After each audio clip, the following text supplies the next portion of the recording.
big things happening in Venezuela here in the coming weeks that you can count on, because now they're telegraphing their moves openly.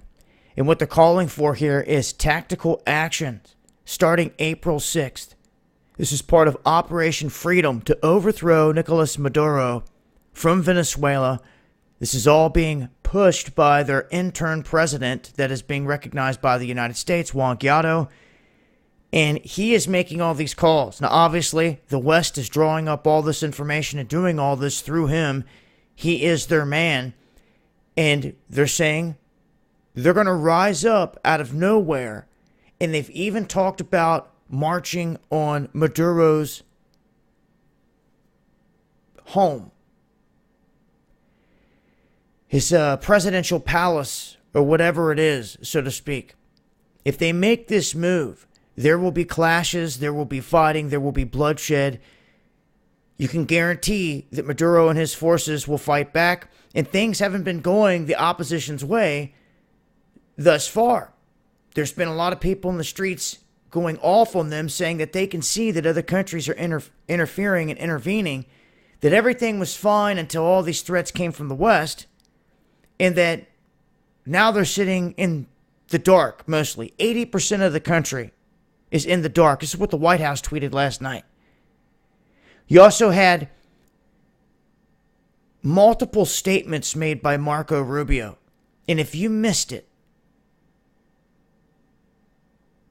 let me repeat what this man said. Venezuela is going to enter a period of suffering no nation in our hemisphere has ever confronted in modern history.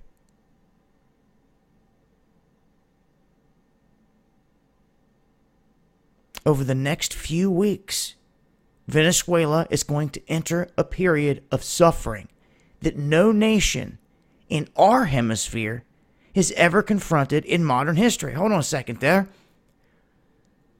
We're in a different hemisphere than them. They're in the southern hemisphere. We're in the northern hemisphere.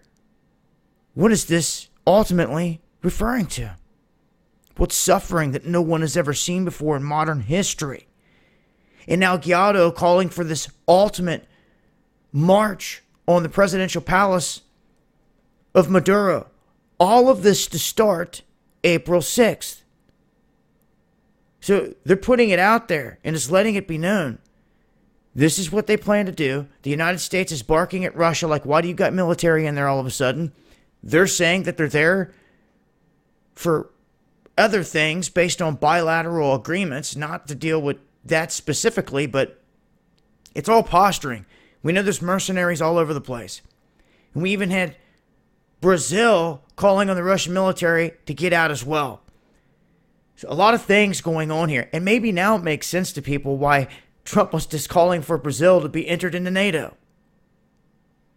Now this guy's down there making these calls directly at Putin.